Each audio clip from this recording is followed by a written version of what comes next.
All right, welcome. Welcome to our conversation on decks and growing decks and all things decks. We're just going to talk about all things decks today. And so I made a couple of notes of things that I wanted to make sure to cover. And yet I really want to hear too the things that are coming up for you, the things that you want to talk about. Hi, Astrid. Thanks for popping in. We're just getting started. And um, this is different from kind of a webinar where I'm going to tell you about, how we do decks, anything else like that. And I do want to make sure to cover some of the questions that people most commonly ask me about decks as they're getting into this world or expanding this world and want to do more. And so I'm going to put it on group show so we can look like the Brady Bunch because I like to see y'all. And the first thing I want to talk about today is why. Why do you want a deck? Why are you drawn here? What is the thing that you're like, I've always wanted to make a deck out of that? Now, that's actually pretty much the number one thing that people say when they land somewhere in my world. They're like, I've been thinking about this for X number of years, right? So how many years have you been thinking about this?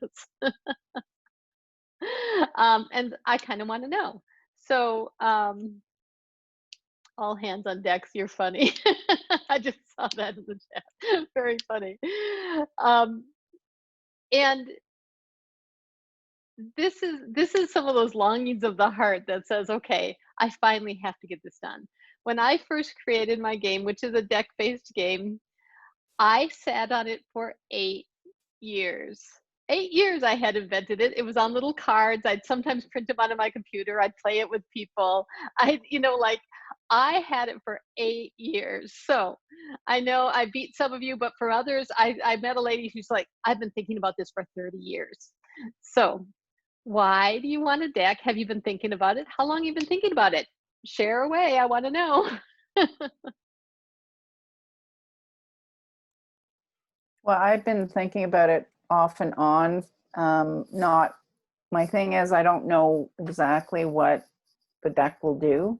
I wanted to create something around my portal paintings, which are all around intention. So I feel like it's a nice, I don't know, marriage between the two things. But I don't see the big picture of it yet, which is unusual for me because I'm usually a big picture thinker and then I know how to get to the steps. This is just sort of something I've been thinking about and I like to create things. I think that's also part of it. Yeah, beautiful. Thank you. Thanks for that.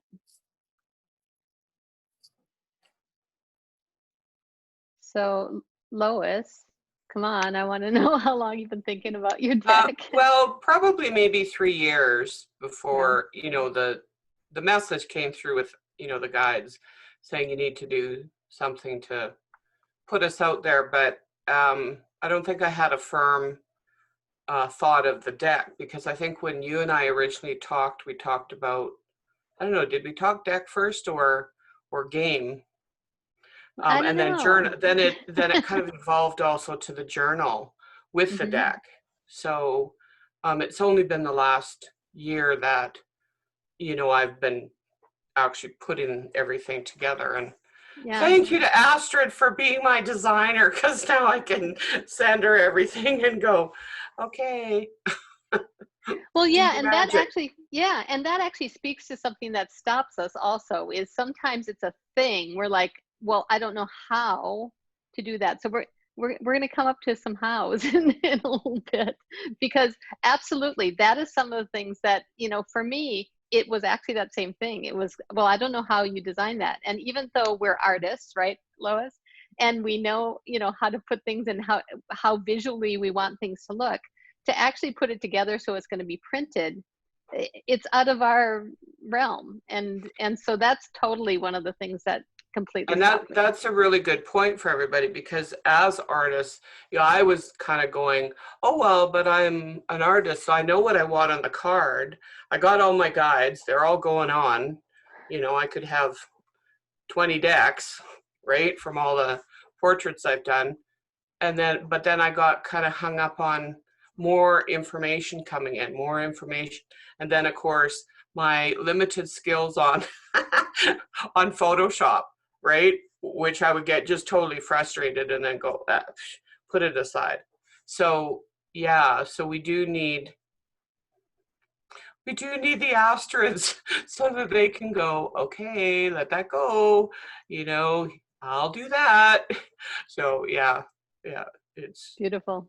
because we can't get really hung up in that. Right. Absolutely. 100%. Angie, I see you shake your head. Yeah.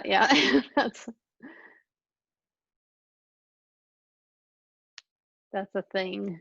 So, and Laura, actually, I just want to point out too that as we started to talk about your deck, you're like, well, and then it's kind of a journal too, like, because people need to reflect. And so do we have that going on too? Like those things of what is the actual process? And, for me too, it was like the how, because, I have a couple, I just happen to have them here, like Doreen Virtue's, like goddess deck, and I'm like, these are gorgeous. I can't do that. I have no idea how to pull all these together. But then she has the Doreen Virtue, the Mary Queen of Angels deck, and these are all photographs of paintings that, they're like Christmas, like something you would see in a Christmas card. So that they're somewhere in a museum, somewhere, maybe public domain. I don't know. Sure. But like, yeah, and so that comes down to what do I want them to look like? Yeah. Yeah, and then they're getting overwhelmed because there's so much. I'm like, well, what about this? What about this? Yeah, and this idea of what does my unique card look like, and how am I something different than everything else that's already out in the market? That unique piece, absolutely. Yeah, I like that. And so it's kind of both sides. Is that when we are artists, sometimes we're like, okay, I think I got this, but I don't know how to do that piece. And then the ones who aren't artists are saying, well, how do you make them pretty? Right? They have no idea, like, how would you make that cool and interesting looking? Because I don't know how to do that. And so all those things absolutely exist inside of the things that have us have those, years of saying, well, I'll get to that one day. I'll get to that. And so some of the reasons that I see people, so that's the first one, which is kind of this calling. Like, I have been told by my guides or the greater muse, or just I saw some and I thought this is a really great idea. I want a deck. I think that sounds fun. Like sometimes that shows up that way. What's the why? And part of it comes down to, especially as transformational workers in the world, we want to share our transformation, right? We want to get it out there in a way that's novel and unique and fun and different and actually impacts people because it's sitting right there in their face on their deck, on their desk every day. And so that's that whole piece of, like kind of our deeper calling, we want that to get out in the world. And then as we start to get into business, we're like, okay, well, and I need to find those people. How do I find those people? How do I grow my audience? And so that they come in and they, experience this amazing transformation that I do. And so some people I see create a deck specifically for that purpose. The deck is actually not available for sale, although sometimes they'll do it for sale and they'll use it as lead generation. But this lead generation idea is really exciting inside of a deck because it's incredibly compelling and beautiful. And you see Astrid's smiley face. She invented a deck initially a couple years ago that was specifically for lead generation. That's all it was for. In fact, I don't think you ever printed one. Did you, Astrid? No, never printed that deck. She used it completely online. You printed it for you. Printed one, yeah, only for myself, and then I used it online. Yes. Yeah. And so that drove people into a group where she did some interesting conversations and grew her audience. through lead generation. My friend Amber Annette, who is a intuitive business coach, she printed a really beautiful deck, and she does sell them on her website. And last year she's like, yeah, I sold like 20 last year. But she says it drove probably about $100,000 in business for me, because she used it as giveaways at her events. She gifted them as, gift with something else. She had them out there where they're moving, and where people would call her and say, I have this deck with your name on it. And she could literally track that, these people who bought these programs came specifically through that deck. And so that's a really interesting idea for lead generation. I know everyone here would be really pretty excited if their deck drove $100,000 in business for them this year. So then it starts getting exciting, right? The other reason that I see people having decks is for engagement on the other side, which is, they maybe already have an existing business, and they want to keep their people engaged. They want to cause referrals. They want to have that thing, that the ambassador on the desk. And engagement is something that people will do over and over and over again, and then they remember you. And then they come back to your group, or they come back to your website, or they come and buy a bigger package, or they, purchase something else through you or with you, because they're staying in the conversation. And so I love decks for that purpose as well. And that's a pretty distinctly different purpose than as lead generation, although a deck could be used for both. And that comes down to what I call this heart of the business model, where you put a deck, where you take a game, you take this transformation that you do and you put it inside of a deck. And then everything else kind of spawns out of there. And what that means is that people will hear your transformation inside of that deck and then want to know more. And so then maybe they want to come to your retreat, or they want to join your club, or they want to be in your membership, or they want to do a workshop with you, or one-on-one work, or purchase another package. And so by putting it at the center, then your whole business becomes incredibly understandable, because they pull out this card about you or what you do, like for you, Lois, like someone pulls out a spirit guide. They're like, oh, this spirit guide's speaking to me. Oh, perhaps I want to know more about that, and then come around and attend, one of your workshops, or have you do a painting, or any one of those things can happen. And so that's how a deck then becomes even like an ambassador for you and your business, and this really understandable piece. And then finally, of course, I think that the one that I like the most is that they want their business to be more fun and easy. Like that, ultimately, that is why I decided I needed a game, is because I was doing a webinar. I was working with a coach. I'm doing a webinar about whatever. I think we were going to do a how to make miracles in your business, some sort of workshop or something. I don't know. It was a 6-week something. And I'm working with this coach on making a webinar. And we got halfway through and I'm like, I can't do it. I just can't do this. And she's like, okay, as any good coach would. She's like, what would you like to do? And I'm like, I just want to play a game. And she's like, okay, I don't know what to do with that. And I described to her the one, of course, I had invented.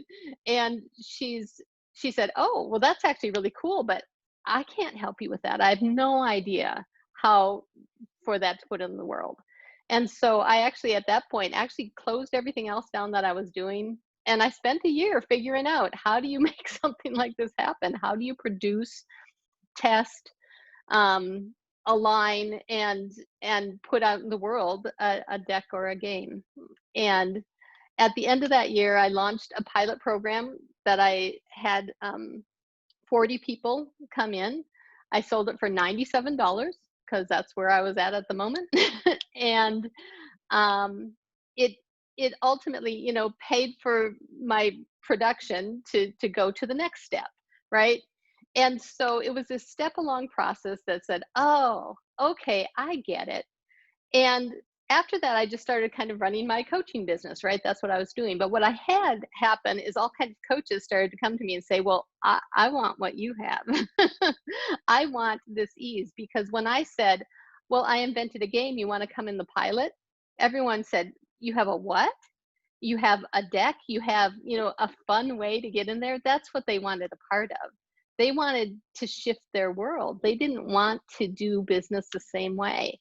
And this is what I see with all of you. You don't want to do business the same way as everyone else. You're like, I want to do something way more fun and engaging and cool and that kind of thing. So I'm curious to hear from you all. What is it of that that intrigues you, that you're like, oh, I want that piece. That makes sense for my business. Yeah, Lois. Well, as you were talking, I just went, oh my gosh, why didn't we think of that? Uh, because originally we talked about a game, right? That was the introduction.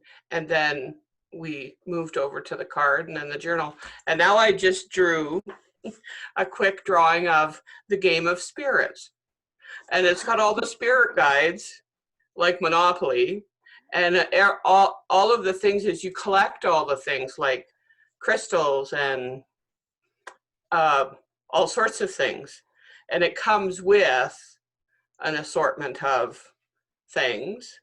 But the other thing I did this week was I wanted to have something physical. So I actually had little journals printed up of my painting.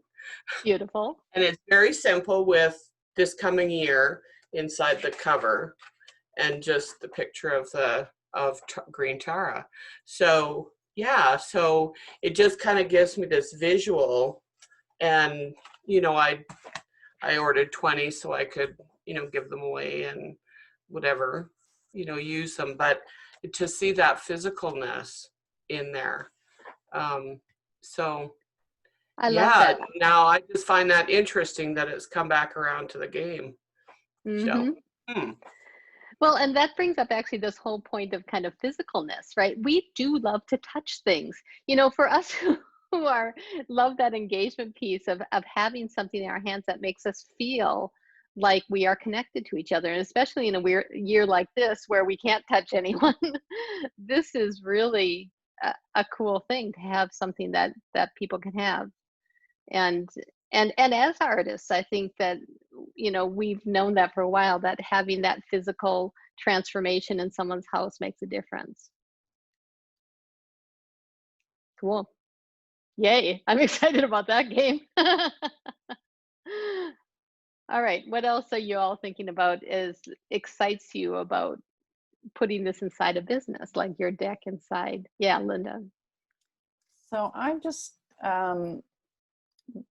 was just thinking, when I sell paintings. This is not what I only do. I just sort of fell into this, but I also send people a very nice, it's more of an experience when they open their painting. There's things in it, and there's just like surprises in there they never would have anticipated I put in there, right?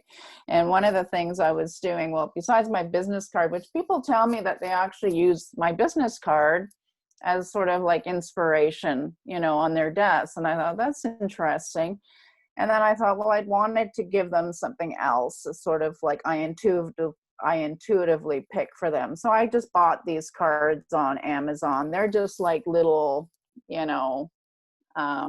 nice different sayings. So I'll just think of the person and pick it, and then people really enjoy it. And I thought, there's got to be a way for me to combine my painting with the intention or the card, or use my own stuff, like not just buy somebody else's stuff to, people seem to enjoy it, and there's got to be a way for me to use it as another way to market my art, but I'm not Absolutely. quite sure what to do. Like, that's why I'm here, just to kind of think about what might I do. And then also I had an intern this summer, and we tried something fun where all my paintings have an intention. So joy, love, whatever. I thought, okay, take my paintings and then turn it into this game where it says the intention, and then people will just do the screenshot, and then they were to sort of self-reflect on why they, their intuition picked that particular, word. So there's all these things I do, but I don't have a cohesive way of bringing them all together. So I'm hoping this might help. Yeah. Yeah, no, that's incredibly exciting. And as creative minds, we come up with new ways for people to interact with our things. And yet it would be cool if they actually had that in their own space, right? And they had some sort of, and even as you said it, even a simple deck with the inspirational word or the intention word on Yeah. it could become a full-on oracle deck, right? Of each of these intentions. Yeah, and I see it as being, I don't know, something simple. Not, all the Oracle decks have like a booklet, and you have to go back to the booklet. And I just want something very simple, like, straightforward.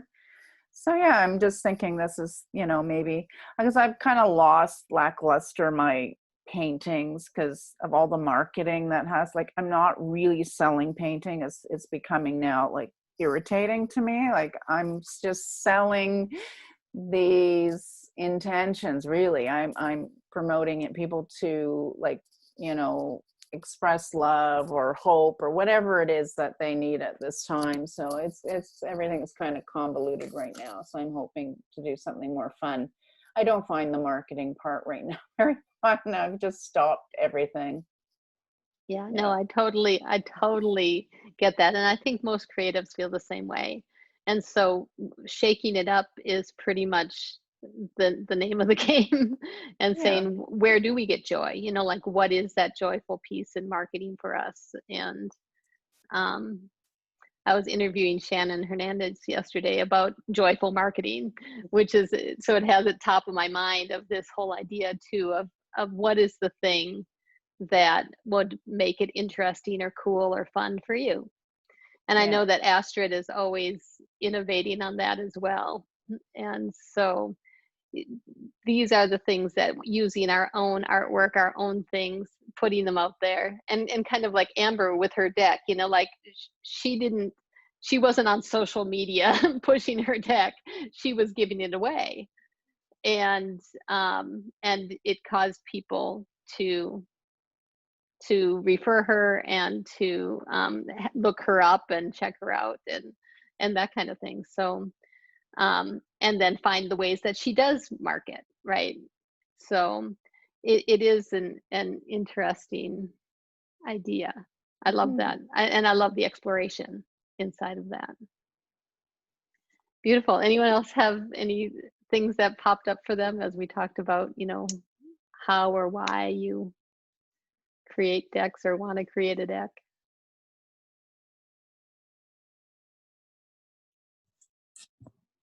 I'm just really, really excited about this whole that a deck can reflect our own brilliance and then our teachings. I think that is just so powerful, because it really ties to our own personal soul purpose and what we want to create, and that has like the magnetism built in, because we're so passionate about it's not like an outside kind of thing, which can be also magical, right? We can like beautiful things and blah, I love this, blah blah. But if it's yours and it's really coming from your heart, and like I'm working on my brand brilliance lead magnet card deck for myself right now to use with clients, and I'm getting more and more excited about creating such things for others, because it's so powerful, and because the passion in your heart, it will grow your business. Anyway, that's what I'm passionate about. Well, right. And I think that that's the piece too about growing your passion, right? Making sure that we're always staying in our own excitement and growing our own dreams. Because if we're not growing our own dreams, who else is going to be excited about it? Yes. And I love that piece about engagement. And that actually brings up another thing, which is kind of the daily practice. Not every deck or program or journal is about a daily practice, but I actually really love them as one of the possible models, because like my game is about a daily practice. And so I had a guy, Steve, contact me one day, and he's like, I'm on day 438 of playing your game. And I'm like, holy shit. Like, that is amazing. Like, to have someone inside of your work that consistently, like, even people who read books, they'll read the book once and they set it on the shelf. This is on his desk. He's doing it every single day. In fact, he made a spreadsheet for it, which of course, I love that about him. I'm like, oh my God, there's a spreadsheet. I think Beth made a spreadsheet for it too. Um, but it is that idea of engagement, like, what is the thing that calls people back into your work, right? How are they called back in? And so that they remember. And I think that that's with any new practice that people do, they forget. And so the sheer beauty or interest or energy around the things that we're creating makes it accessible. And that's the other thing I love about decks. Decks, how do I love thee, right? That's fabulous. Angie, I'm wondering if you can talk a little bit about coming forward with your art, like letting your art speak for you. Yeah. When you express yourself through your art, like Linda's clearly just a lot more intuitive. I find that it talks to people. I know with the game I'm creating is initially was, at first I was thinking artwork. I wanted something to companion my book, to bring forth my book into fruition, and to bring a companion to it, to I guess give me more validation in the world too, make it fun, engage people. It turned, all right, so it became a game of 6 colors and my artwork, and so and this and that. So it's like prisms, portals, and pathways. I create a Candyland spread with my cards, and that part is done. So now I'm working on the expression part with my artwork, and using that to tell stories, or give empowering questions or empowering prompts or thoughts. So that allows the artwork to speak to people, as well as just a few little guiding words to help them push, and then the answers ultimately come within ourselves. So this empowers the person engaged in the game.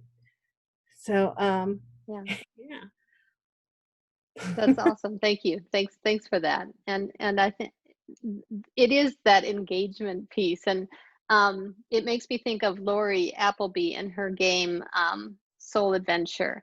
So when she put it out there initially, she really had very little business. She was a forgiveness coach. She still is a forgiveness coach, but she was growing her business with her game, and she ultimately then enrolled people to become facilitators. And so people paid to become facilitators of her game. And she's got a really fun community of facilitators, and they like travel together. Not this year. Actually, I think they did a thing she's in Toronto. And I think she did a little gathering of her people at some point this year, but she's actually created a really cool community through growing her reach through other facilitators of her game.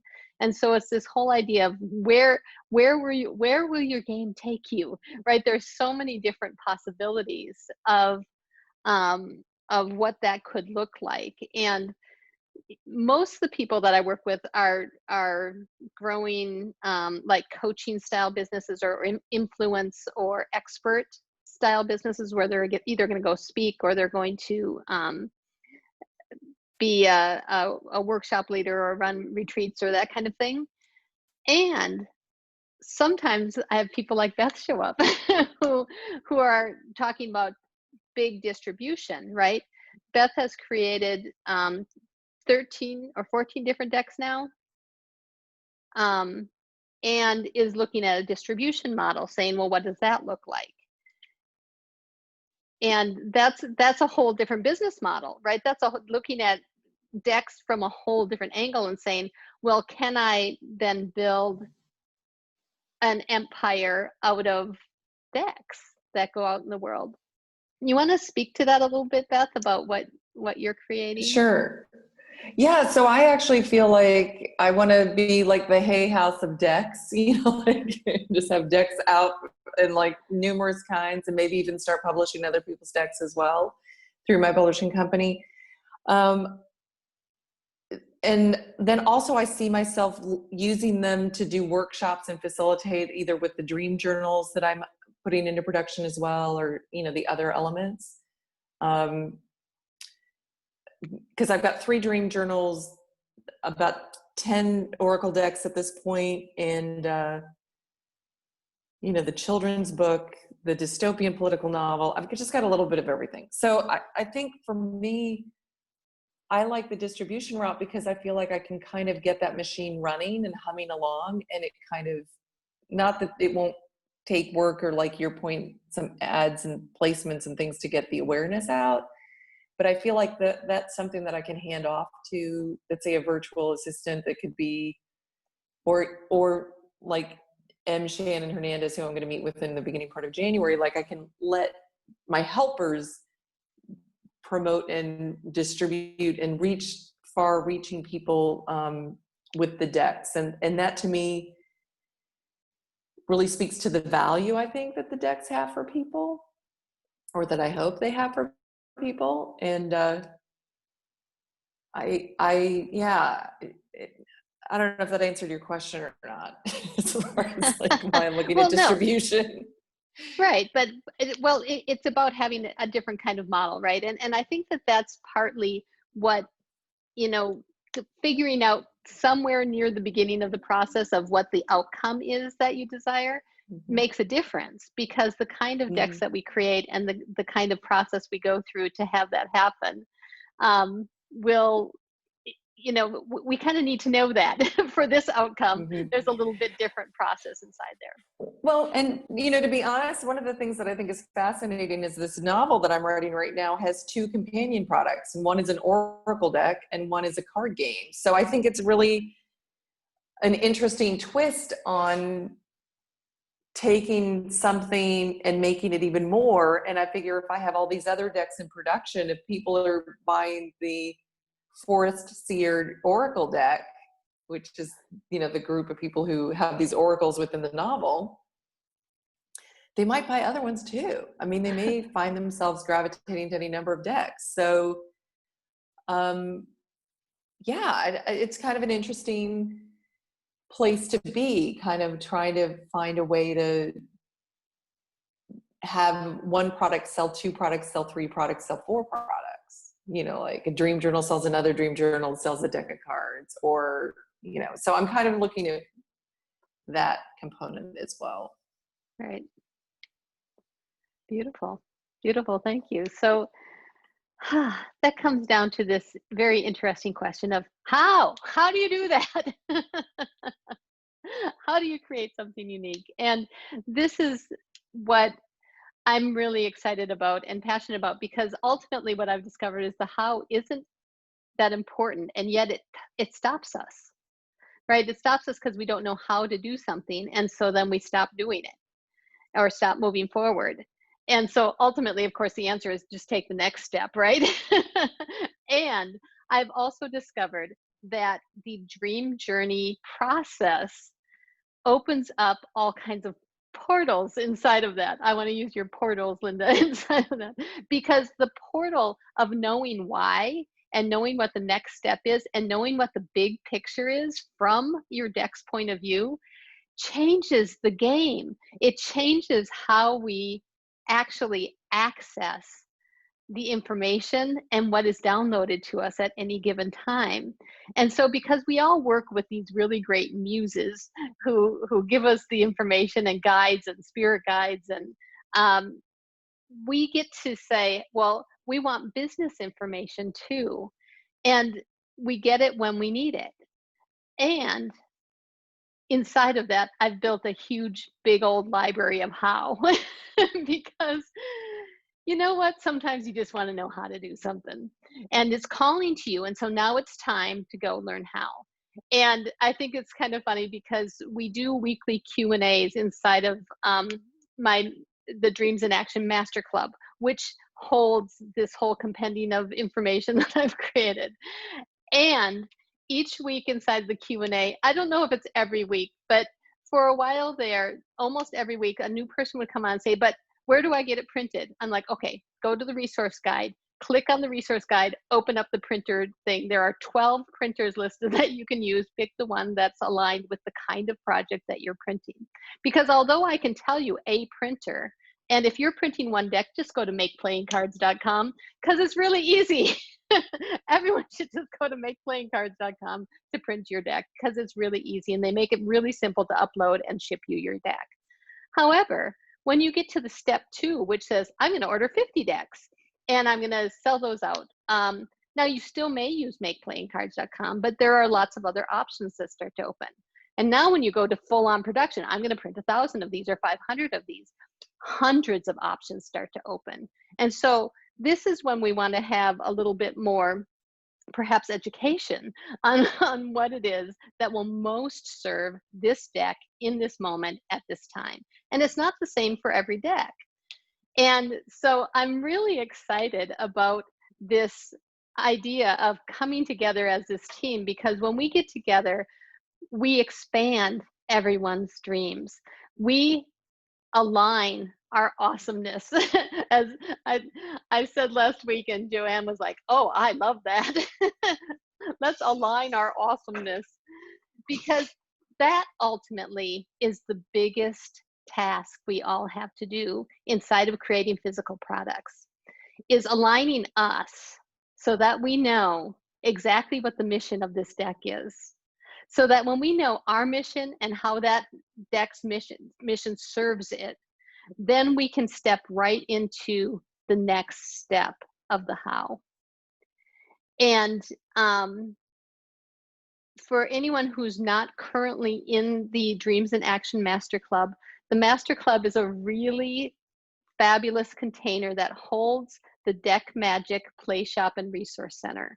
It also holds all the creation quests, like the Oracle deck quest that we just did. It holds the book quest. It holds, we'll be doing a building buzz quiz. We'll be doing the 4 points of prosperity quest. So we have a lot of quests that happen during the year. And those are all designed to align us and to get us into the space that puts the things out in the world that we want to put out in the world. And I'm really passionate and excited about the Master Club because it's really easy to be part of. I have some people who come in and they're like, you know what, I am a DIY kind of person. I'm just going to go figure this out. They just go in, they go straight to the deck magic. They go step by step through the course. They're finished in like 6 weeks and they're like, I'm creating my deck, I'm out of here. Other people are like, I love the community. I love the support. I'm going to come to the dream journeys. I want to accelerate, me at the same time we're making a deck. And they come in and they stay for a whole year or more. They just stay because we do really cool community here that's about that energy. And that's from my point of view. And I'm really excited to open up the Master Club to people who are creating physical products, decks, games, books, journals, and even online courses, because they all have a similar process. They're all here to serve us and to serve our communities. And that allows us to be the best person we are, because ultimately we are looking for all steady cash flow inside of our businesses. We would love for it to create a steady stream of income that allows us to do and be what we are and what we want to do. And that's what we're looking to create as well. It's this balanced approach of saying, okay, I have these cool creative processes going on, and then I have these really cool business structures that serve me and make me feel great. And like Shannon says in Our Joyous World, having abundant time off in the same time. We're just not working all the time. We get to, I like big swaths of time to create. That's important to me. And if I don't have that, I'm not happy. So we want me happy. So we need to find those big swaths of time to create and then have a business that works. And so I know that you all crave that as well. So that's my 10-minute or 3-minute, I don't know how long I was talking, plug for the Master Club. I would love to have you come join the Master Club or check it out. I do have a link. I will actually email it to you. I'm trying to find it right now. Where's my link to the Master Club? A little disorganized this afternoon, but I will shoot that to you promptly so that you can go check out all the details. It's actually very easy. It's for a whole year. It's $1,111. That's about $92 a month. And if you want to go on month to month, it's just $111 a month. And that is the Master Club. I would love to hear from a couple of you why you love being in the Master Club. Unprompted, so I don't know what I'm going to hear now. Yeah, Astrid. Well, I'll go. I'm happy Okay. to talk about the club. It's you know, it's one of the very few supportive communities, and I've been in a lot of circles and clubs or whatever you want to call it, but everybody is very giving of their information and their time. I feel very comfortable emailing anybody or Jean, you know, with, I have no idea how to do this. Does anybody have a source for this? Or, okay, you see what you're doing? How do I do that? Do I need an extra camera? Do I, you know, how do I set this up? And I can just tell my thoughts or my ideas, what I'm thinking I'm going to do. And people will just kind of jump on it and just say, oh, did you think of this? Or what about this? So yeah, I love being in the Master Club. So Thanks, Laura. Thanks for that. And yeah, I actually made a video specifically for Laura, but for everyone, about how to hook up your external desk cam so that you can do demos. Beautiful. Thank you. Oh. Thanks for that, Laura. Yeah, Astrid. So for me, it was really kind of a lifesaver because it came to, like, you came to me in a spot where I was kind of going into deep, shadow work and like really like inner work and stuff. And I had kind of gotten into the space of like not seeing the joy so much in my business, and the club and your energy and whatever you do, all the quests and the things, they're always really revolving around sparking what brings you joy and like come from that, the joy and love energy. And you have the business brilliance behind it. It's like both, right? Like only like the joy will like have you in floaty land and like have your feet up that's the whole day, but you actually land everything then with a strategy and you make it easy. And I love that you bring all of that in that club and you attract like really amazing people also. So it's like true blessing. I can't wait to continue with it. Beautiful. Thank you. Thanks for that. I appreciate that. Very nice. I'm totally loving it. And we've been at this for a while. So I coach Jean, she coaches me, and it's amazing just with the intuitiveness of how I think precise maybe is the word I'm looking for. And it's like, oh my gosh, yeah, why didn't I think of that? Well, part of it is because we're in our own way, right? We kind of get in our own way of all of our creativeness. And so Jean is an expert at helping, I can speak for myself, helping me get out of my own way to actually recognize the logistics.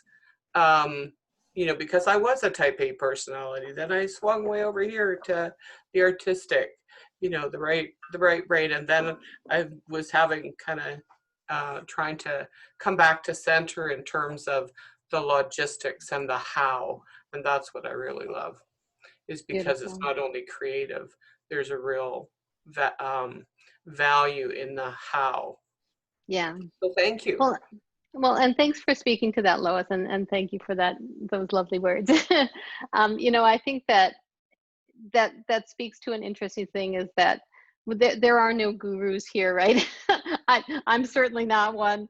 And I think that this is the beauty of it, is that I see the amazing people that come here. And I'm like, oh, can I hire you to do some things for me? Because yeah, I want to be inside your circles as well, because you do amazing things. And wow, I'm always blown away by the fabulous things that are rolling out of here. And my goal that showed up this year inside of actually the 40 days 40 nights quest was or is to launch 1,000 businesses. And I view every little product that views out of here as a micro business that's going out, and so each little thing that launches out of this club, I'm like, yep, check the box, we've launched another one.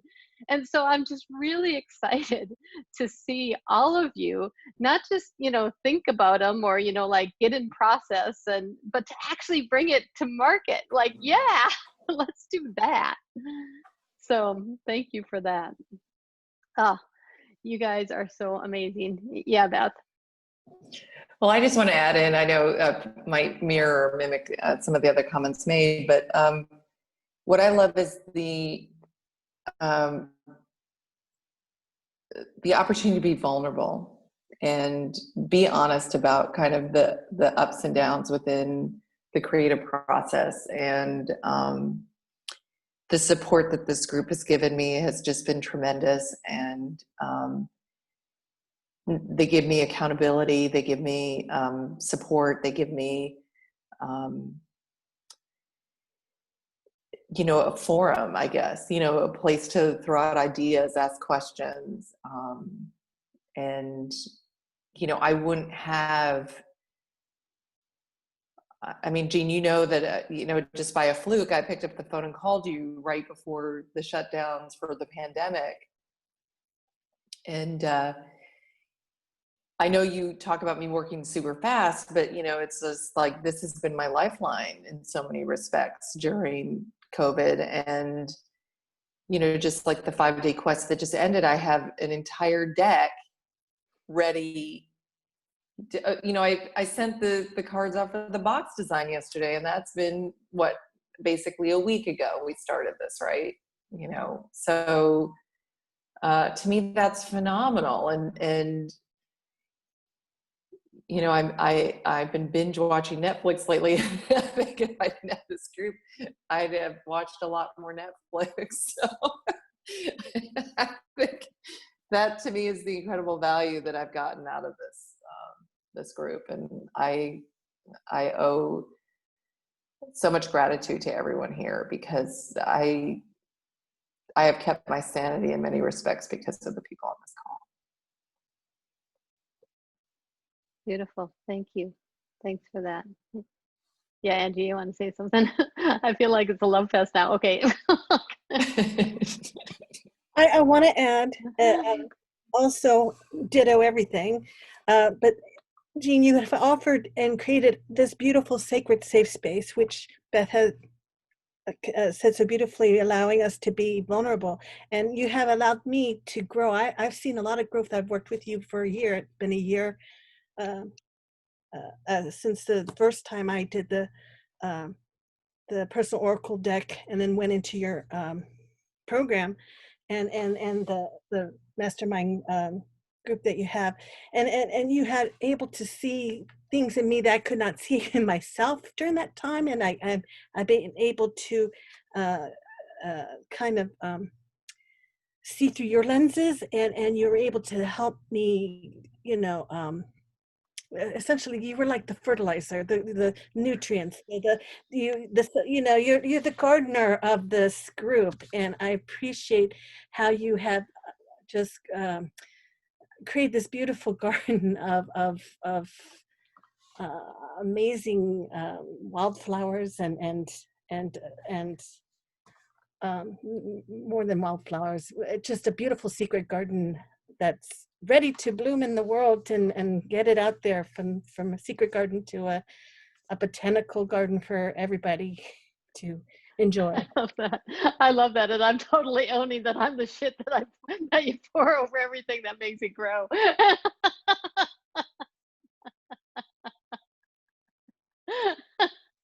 That's The awesome. fertilizer? Is that what you're saying? The fertilizer? That's awesome. All right. So I am just curious if there are any other questions about deck creating those interesting hows, the kinds of decks. Oh, just anything else that wants to be spoken before we wrap up for our deck magic today. Off topic a little bit. Lois and Angie have both expressed interest in doing like a review of my cards. So I don't know if anyone wants to just stay on the call and I can share my screen and walk everyone through the cards if they want to see them. Again, I don't know if that's the right thing to toss out right now, but. No, I love that. And I love the community that's here. It's because it comes down, every game, deck, journal, everything needs to be tested and checked out. And this is a very great group for that as well. Like for, feeling out, is this really as great as I thought it was? That's awesome. That is awesome. So I am sending you all. Of course it is. No, no, but I would. You're cutting out a little bit there. So I am sending an email with links because apparently I wasn't prepared enough to have those right here. And if there is anything else that you have questions on or want clarified from in here, absolutely shoot me a message, or we can even book a call, a 30-minute quick call, and I can answer your questions as well. So thank you, thank you, thank you. I appreciate you all hanging out with me and having this really great, robust conversation about decks and why and wherefore, and we'll see y'all soon, hopefully in the club.